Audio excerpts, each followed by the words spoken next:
blessed new moon in Virgo.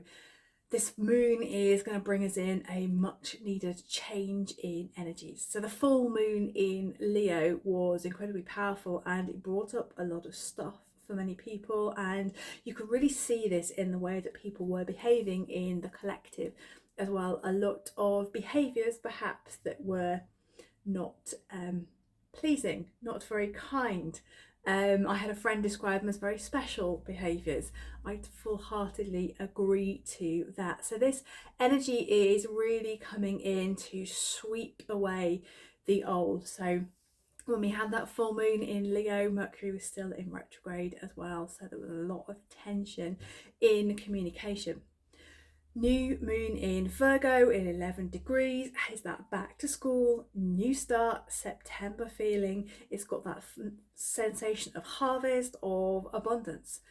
But before we get to this new moon, and today as I'm recording this just before the full new moon, we've got Pluto, the dark goddess of transformation, making her way back into Capricorn for the last time for the next 248 years. So she's going to be there approximately 8 weeks, and she's just dipped back in just to remind us of the old energies, to show us what we have outgrown.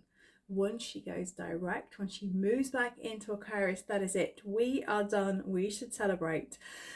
So go back to 2008, see how your life has changed. What are you now doing? How have you transformed?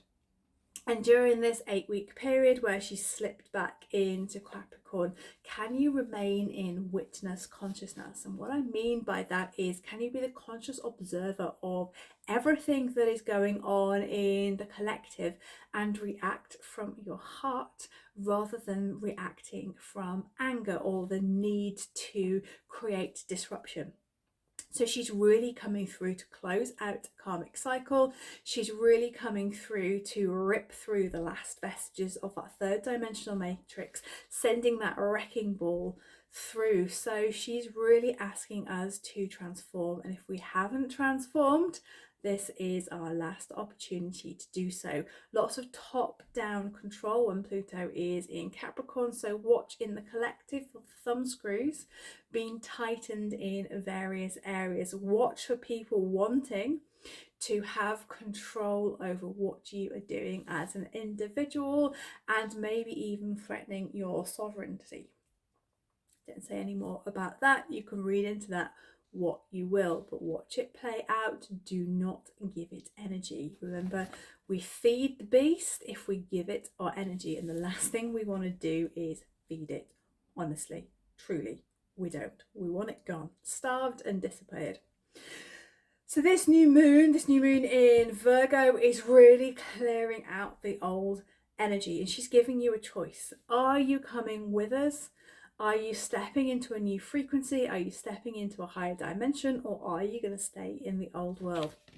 I've seen this for so long, it's like two railway tracks and they're suddenly getting further and further apart. This is your last chance to hop into the old way of being.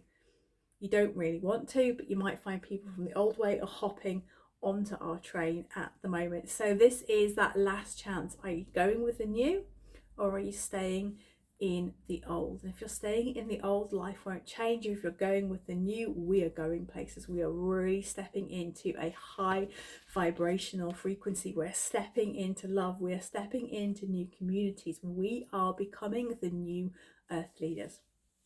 So when I was really tapping into the energy of this new moon, lots of themes come up. So sometimes we look at the transit, sometimes we look at what we have, oppositions or squares or conjunctions, but what really came through as I was tuning into the energy, as I was tuning into my guides as well, was really around health and well-being, decluttering and detoxifying. So thinking about decluttering, where in your home may you need to declutter. Can you declutter your car as well? I mean, a car is a reflection of our life as well. Also, can you declutter your mind? You might want to start your meditation practice. You may even feel that you are drawn in this Virgo season to up your spiritual practice. And I had a brilliant conversation with a client earlier on today where we were talking about holding this frequency of the Age of Aquarius, holding the 5th dimensional frequency, and almost creating your chalice like this in Lotus Mudra, and sitting like this for a few minutes every day, imagining the higher dimensional energy coming into your hands and it overflowing.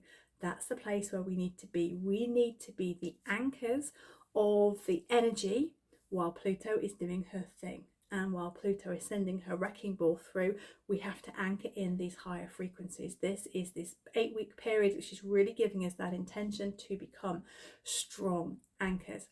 Often I find it's the people who do the quiet spiritual work are much more powerful than those who are deeply vocal about it and share every single experience. We're all experiencing extraordinary events at the moment, but your quest at this new moon, not only to set your intentions around decluttering, around detoxifying mind, body, spirit, looking at the long term, not the quick fixes, is can you anchor in and can you hold that frequency? Aquarius holds the chalice. She is the water bearer. She is bringing through the energies of the new. So think about setting your intentions around detoxifying mind, body, soul. Think about the long term fixes rather than the short term fixes, and can you be an anchor for that energy? So I tuned into my guides as well. I always read a piece of paper from this because they have a lot to say. This is from the Collective Council of Light, and they said to me, beloved ones, detoxify your mind, your body, and your soul to hold a greater frequency of light. The need once again to cleanse your mind from unwanted thoughts, energetic patterns, and unhealthy attachments. To detoxify your body, remove all that creates sluggishness and poisoning. Clear yourself physically in order to create a greater capacity to become a light-filled body. To create a clear vessel that can channel the energies and hold a greater, more potent light code. Allow your mind to be clear, decluttered along with your physical space. To start afresh, to find those practices which will sustain you, nourish you, and provide you with foundations in which your physical body will thrive and survive. To ride out the turbulent storms as strong rebels of light. Being within that, a light which shines in the darkness of the old. To allow your transformation again and again to hold the greater frequencies of light and know that you are loved, for we are you and you are us.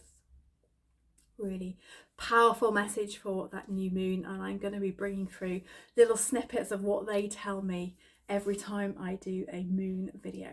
So a couple of things before I finish. I have 2 spaces left for astrological new moon readings. You don't have to be there. I literally record them and WhatsApp them or inbox them to you. And on the 9th, which is the 9/9 portal, I'm going to hold a workshop to go to the Temple of Virgo to facilitate the deep healing of our mind, body, spirit, and particularly welcoming in those energies which will support our light body.